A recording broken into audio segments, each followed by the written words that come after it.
तो मध्य प्रदेश की सीरीज को बढ़ाते हुए आज हम मध्य प्रदेश का गठन के लेक्चर में देखेंगे कि राज्य पुनर्गठन आयोग फर्स्ट और राज्य पुनर्गठन आयोग सेकेंड, और उसी में देखेंगे कि मध्य प्रदेश राज्य पुनर्गठन आयोग की क्या क्या सिफारिशें थी। तो आइए चलते हैं अपने टॉपिक पर। मध्य प्रदेश का पुनर्गठन। तो आज का हमारा टॉपिक है राज्य पुनर्गठन आयोग, जिसमें से हम 2 राज्य पुनर्गठन आयोगों को कवर करेंगे। तो फर्स्ट राज्य पुनर्गठन आयोग की गठन कब किया गया? जून 1948 में, और इसके अध्यक्ष थे जस्टिस SK धर सर, और रिपोर्ट इन्होंने सौंपा दिसंबर 1948 में। और इनकी सिफारिशें क्या थी? राज्यों के पुनर्गठन का आधार भाषा के आधार पर न होकर के ही प्रशासनिक आधार पर होनी चाहिए। तो ये पहला आयोग गठित किया गया जो 1948 में ही, और रिपोर्ट दिया उन्होंने दिसंबर 1948 में। और इन्होंने अपना जो सिफारिशें रखी थी वो भाषाई आधार पर न होकर के बल्कि प्रशासनिक आधार पर रखी थी। परिणाम ये हुआ कि इससे राज्यों में अत्यधिक असंतोष फैल गया। अतः भारत सरकार ने दिसंबर 1948 में भाषाई प्रांत समिति JBP समिति का गठन किया। JBP यानी कि जवाहरलाल नेहरू, वल्लभ भाई पटेल और पटब्बी सीतारामैया की अध्यक्षता में दिसंबर 1948 में एक समिति का गठन किया गया, जिसे JBP समिति के नाम से भी जाना जाता है। इस समिति ने अप्रैल 1949 में अपनी रिपोर्ट की पेशकश की। इसने भी सिफारिश की कि राज्यों के पुनर्गठन का आधार जो होना चाहिए वो भाषा के आधार पर न होकर के ही प्रशासनिक आधार पर होनी चाहिए।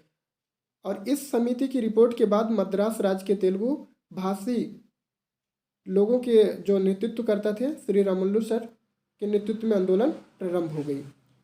अब जब आंदोलन प्रारंभ हुआ तो उस टाइम पे ही ये हुआ कि 56 दिन के आमरण अनशन के बाद 15 दिसंबर 1952 को रामुलु सर की मृत्यु हो गई। और रामुलु की मृत्यु के बाद प्रधानमंत्री पंडित जवाहरलाल नेहरू ने तेलुगु भाषियों के लिए पृथक आंध्र प्रदेश की गठन की घोषणा कर दी।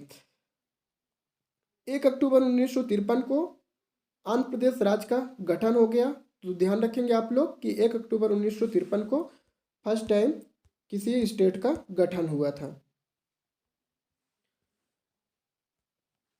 यह राज्य स्वतंत्र भारत में भाषा के आधार पर गठित होने वाला पहला राज्य था। ये कई बार एग्जामों में पूछ चुका है, कॉम्पिटिटिव एग्जाम में, कि स्वतंत्र भारत में भाषा के आधार पर गठित होने वाला पहला राज्य कौन सा था? तो आपका आंध्र प्रदेश राज्य था, जो फर्स्ट पुनर्गठन आयोग के टाइम पे हुआ था। अब बात करते हैं अपन सेकेंड राज्य पुनर्गठन आयोग की। इसका गठन 22 दिसंबर 1953 को किया गया। इसका उद्देश्य था राज्यों को भाषाई आधार पर पुनर्गठित करना। तो 2 समिति जो बने हुए थे, जो लास्ट टाइम समिति थी JBP में, तो उसका क्या था? प्रशासनिक आधार पे ही। लेकिन ये सेकेंड राज्य पुनर्गठन आयोग में ही जो इसका सिफारिश था या उद्देश्य था, इसमें ही राज्यों को भाषाई आधार पर पुनर्गठित करने के लिए कहा गया। तर्क था कि जनतंत्र में प्रशासन को आम लोगों की भाषा में काम करना चाहिए ताकि प्रशासन लोगों के नज़दीक आ सके, यानी कि जो शासन और स्थानीय लोग हैं उनसे मेल जोल हो सके और एक दूसरे से संपर्क बनाया जा सके। इसके अध्यक्ष थे सैयद फजल अली सर। वहीं सदस्यों की बात करें तो 2 सदस्य थे, एक थे हृदय नाथ कुंजारू और KM पड़ेक्कर सर। और इनकी जो फर्स्ट बैठक हुई थी, आप ये देख सकते हैं कि इनकी जो फर्स्ट बैठक हुई थी 12 फरवरी 1954 को हुई थी।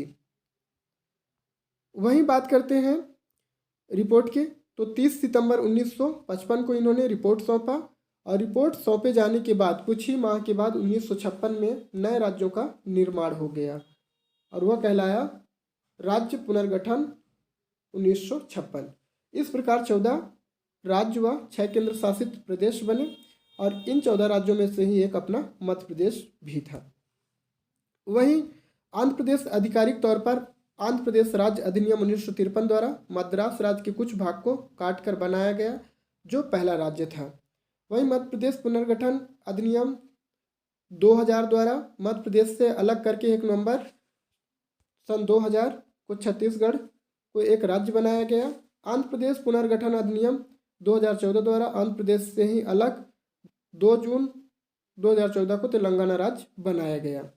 वहीं अब बात करते हैं राज्य पुनर्गठन आयोग की जो सिफारिशें थी, तो उसमें मध्य प्रदेश राज्य पुनर्गठन आयोग जो था उसकी क्या क्या सिफारिशें थी, तो देखते हैं। सबसे पहले CPU बरार यानी कि सेंट्रल प्रोविंस एंड बरार, इसमें से ही कुल 8 जिलों को महाराष्ट्र को दे दिया गया। और वो कौन कौन से जिले थे? अकोला, अमरावती, बुल्ढाना, यावतमाल, वर्धा, चांदा, नागपुरा और भंडारा।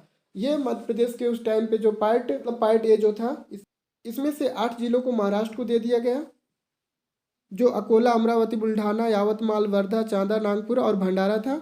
और वहीं आगे जो आपका मध्य भारत का भाग था उसमें कुछ परिवर्तन करके यथावत सम्मिलित रहने दिया गया, जिसमें से ही परिवर्तन क्या था कि आपका जो राजस्थान के कोटा के अंतर्गत जो तहसील आती थी सिरोंज, उसे मध्य प्रदेश के विदिशा जिले में सम्मिलित किया गया। और वहीं मध्य प्रदेश के मंदसौर की तहसील भानपुरा के अंतर्गत आने वाला जो क्षेत्र था सुनेल टप्पा को कोटा में शामिल किया गया। वहीं आपका जो तीसरा रियासत था जो पार्ट सी था विंध्य प्रदेश, वह भोपाल को यथावत मध्य प्रदेश में रहने दिया गया। दोनों को भाग सी में रखा गया था यानी कि पार्ट सी में रखा गया था। और 1 नवंबर 1956 को नवगठित मध्य प्रदेश की राजधानी भोपाल बनाया गया, यानी कि जब मध्य प्रदेश का गठन हो गया 14 राज्य और 6 जो केंद्र शासित प्रदेश बने उनमें से अपना एक मध्य प्रदेश भी था। तो इस प्रकार 1 नवंबर 1956 को मध्य प्रदेश राज्य के गठन हुए। तो दोस्तों अब देखेंगे हम मध्य प्रदेश का आंतरिक पुनर्गठन। ये तो था राज्य पुनर्गठन आयोग फर्स्ट एंड सेकेंड। हमारा जो तीसरा लेक्चर होगा यानी कि तीसरा जो क्लास होगा वो मध्य प्रदेश का आंतरिक पुनर्गठन होगा, जो मध्य प्रदेश से संबंधित होगा सिर्फ।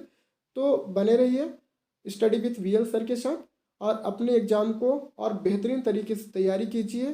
पर प्लीज़ चैनल को सब्सक्राइब कर लीजिए ताकि जब भी हम नया वीडियो अपलोड करें तो सबसे पहले आपको नोटिफिकेशन मिल सके और आपकी तैयारी में हेल्प हो सके। थैंक यू, मिलते हैं नेक्स्ट वीडियो में।